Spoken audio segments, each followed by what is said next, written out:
तथा सत्संग की महिमा को बढ़ाने वाली, शास्त्र के शब्दों के अगूढ़ तत्व को बताने वाली है। इसमें यह बताया गया है कि यदि शास्त्र का एक भी शब्द आपने सुन लिया तो आपका जीवन में वही शब्द कल्याण कर देता है।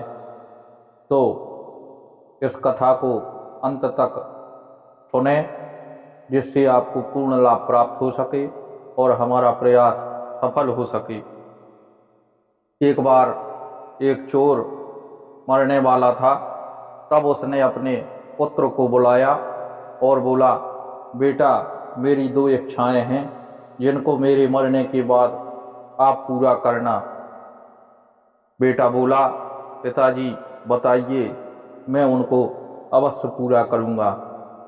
तब चोर ने कहा, मैंने कभी 9 लखा हार की चोरी नहीं की है, अतः तुम जीवन में एक बार 9 लखा हार की चोरी करना, और दूसरा, कभी सत्संग ना तो करना और ना उसे कान से सुनना।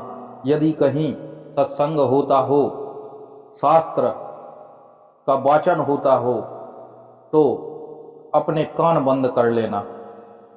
बेटा बहुत ही सज्जन था, उसकी ऐसी इच्छा नहीं थी, परंतु पिता की आज्ञा का पालन करने के लिए उसने कहा, पिताजी मैं वचन देता हूँ कि आपके दोनों कार्य पूर्ण करूँगा।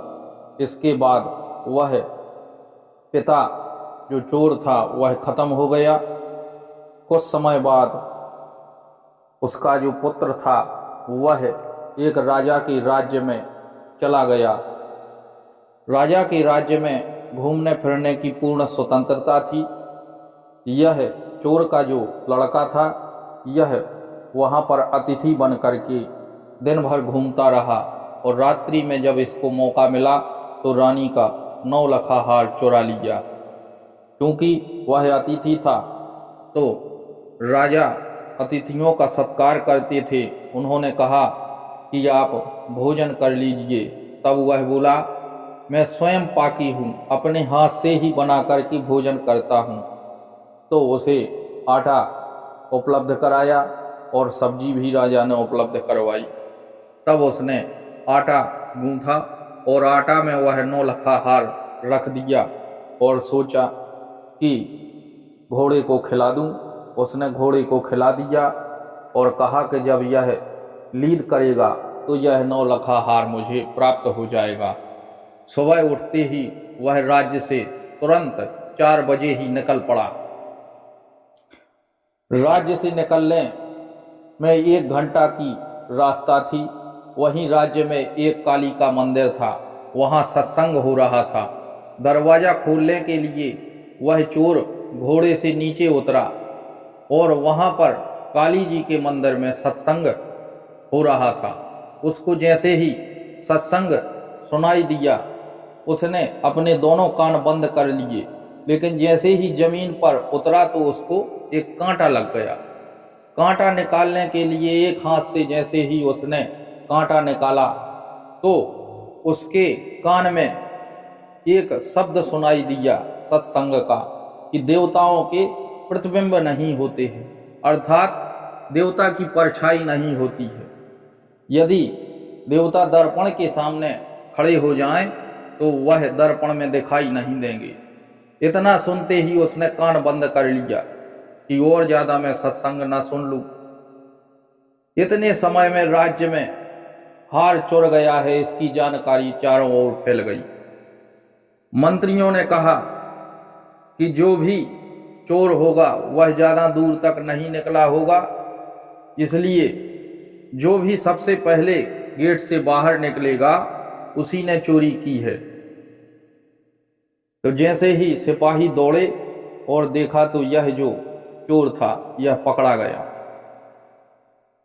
पकड़ करके इसको कारागार में डाल दिया गया। रानी ने सोचा यह मेहमान है, ऐसा ना हो कि निर्दोष को सजा मिल जाए, यह शायद दोषी ना हो। तब रानी ने सोचा कि यह चोर देवी के उपासक होते हैं, तो रानी ने काली का रूप रख करके कारागार पहुंची और बोली, बेटा वह हार कहाँ है? ने देखा कि मेरी रक्षा के लिए कारागार में स्वयं माँ काली प्रकट हुई हैं। तब उसने सोचा कि माता को मैं चोरी के बारे में बता दूं कि मैंने हार घोड़े को खिला दिया है। तो उसने घो शब्द भर कहा। तब देखा कि सामने शीशा लगा था, उसमें उस काली का प्रतिबिंब दिखाई दे रहा था।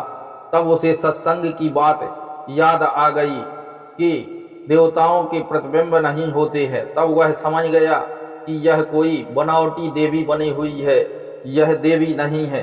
तब रानी बोली कि घो घो क्या बेटा? तब वह बोला, माता मेरे साथ घोर अन्याय हो रहा है, मैं निर्दोष हूँ, मैंने कोई चोरी नहीं की है।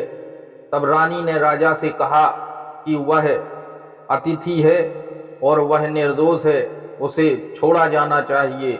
मैंने उसकी परीक्षा ली है और वह निर्दोष है।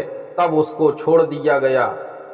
घोड़े ने रास्ते में लीद की और उसने 9 लखा हार निकाल लिया और उसे धो करके साफ करके और माता काली के मंदिर में चढ़ा दिया। उस दिन से उसने चोरी बंद कर दी और उसे सत्संग की महिमा का ज्ञान हुआ। उसने सोचा कि मेरे पिताजी कह रहे थे कि सत्संग ना करो, और सत्संग ने ही आज मेरे प्राणों की रक्षा की है। तब वह जीवन भर पूरा सत्संग ही करता रहा। पूरे जीवन भर उसने सत्संग किया और सत्संग से उसे मुक्ति की प्राप्ति हुई। तो इस प्रकार से ज्ञानवर्धक जानकारी के लिए आप द शक्ति चैनल से जुड़े रहें और आगे की कथाओं को प्राप्त करने के लिए इस चैनल को आप सब्सक्राइब करें।